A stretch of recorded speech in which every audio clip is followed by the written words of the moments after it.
Hello, everyone. It's a new week, and I'm so excited to be with you again. We're getting closer and closer to the end of the quarter, and still so much ahead of us. So, I want to let you know that today's lesson will be on the wife's lament. Now, we've gone through the seafarer, we've gone through the wanderer, and now we're going again, as I'm stating, to the wife's lament. So, you will see this, of course, in the assignment section, all right, under today's date. What you will do is definitely be able to, first of all, read here. Remember that in the presentation that the text and the assignment for the day are going to be embedded in it.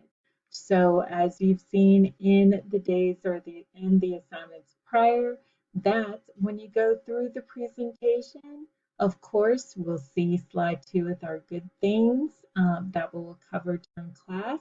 But when you get ready to do your work, you'll see that there is again a link for the Google document in which you can type in your answers for your assignment.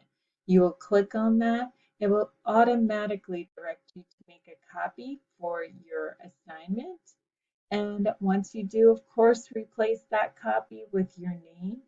And because today's reading is going to be the wife's lament, after you've completed the reading, you're going to notice that the translator has divided each line with a caesura. Now, we remember what a caesura is. We covered it in language of the Old English, in Old English poetry. We covered it also in Beowulf. It was one of the terms that we covered after Kennings. So a caesura is a pause which helps maintain the rhythm of the line. So after you finished reading, go ahead and answer the questions, the following questions. Make sure you use textual evidence to support your answer.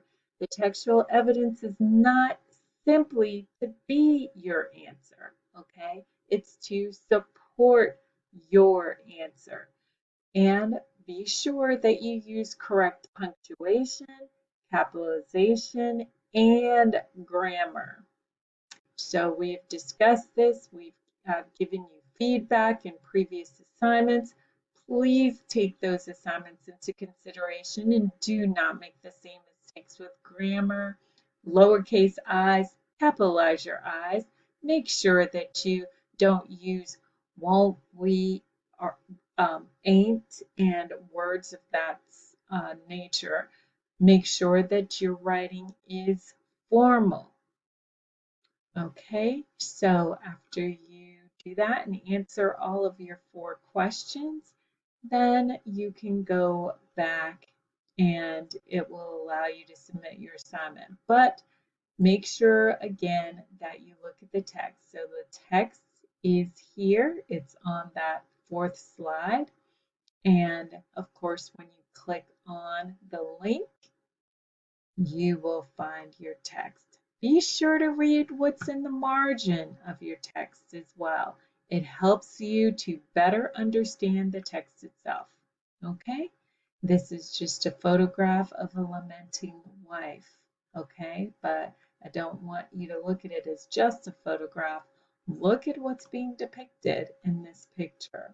Okay? Because that is part of the imagery within the poem. And again, after you have done that, you will be able to submit your assignment.